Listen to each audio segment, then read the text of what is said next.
好吃的酸辣粉自己在家也能做哦。Hello， 大家好，我是住在雅典的娇妈。今天这道酸辣粉呀，厨房小白也能一次成功哦，而且呀，吃完绝对保证你还想再来一碗。做这道菜的第一个重点呢，就是泡红薯粉了。我们先准备100克的干红薯粉，然后把它放入40度左右的温水里面进行浸泡。浸泡的时间差不多在30分钟左右。红薯粉呢，最后泡到像这样子变软无硬芯就可以了。如果还有硬芯还没有变软的话，还要继续再加长浸泡。有一个误区，就是很多人会把干红薯粉直接放入开水里面煮，这样呢会导致红薯粉可能最后里面的芯子是硬的，所以不建议大家这样操作哦。泡好的红薯粉呢，我们放到冷水里面再过一遍，这样呢可以提升它的筋道口感，还可以防止粘连哦。然后我们把红薯粉捞到一个大碗里面，还要进行下一步操作哦。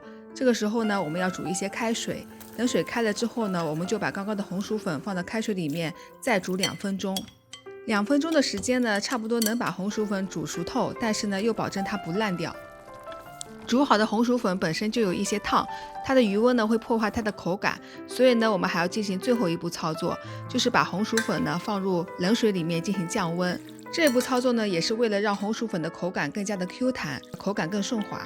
中途呢可以多换几次冷水，让红薯粉彻底降温，然后连着装红薯粉的冷水放在一旁备用就可以了。接下来的重点呢，就是给酸辣粉调味了。我们先加入2勺辣椒粉，如果你不能吃辣的话，可以适当的少加一点辣椒粉，然后加入1勺提香用的熟白芝麻，以及1勺葱花，再加入2勺提味增香用的蒜末，还有2个小米椒，剪成碎就可以啦。接着淋上40克的热油，可以是芝麻油，也可以是其他的油。热油很快能激发刚刚调味料的香味，让口感更好。然后加入2勺提酸用的陈醋，还有2勺提味用的生抽，还有半勺增色用的老抽，还有小半勺的盐。盐呢也可以根据自己的口感增减哦。还有半勺提鲜用的白糖，再加入大半碗的白开水。接着呢，把刚刚浸泡好的红薯粉放入到刚刚的调味之中。喜欢我这个视频的朋友，记得点赞加订阅我的频道哦。接着呢，放入2勺花生，这个是我在超市买的盐焗花生，再放入2勺榨菜，最后呢摆上一点香菜就可以啦。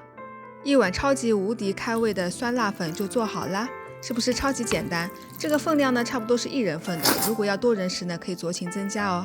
好啦，今天就到这里啦。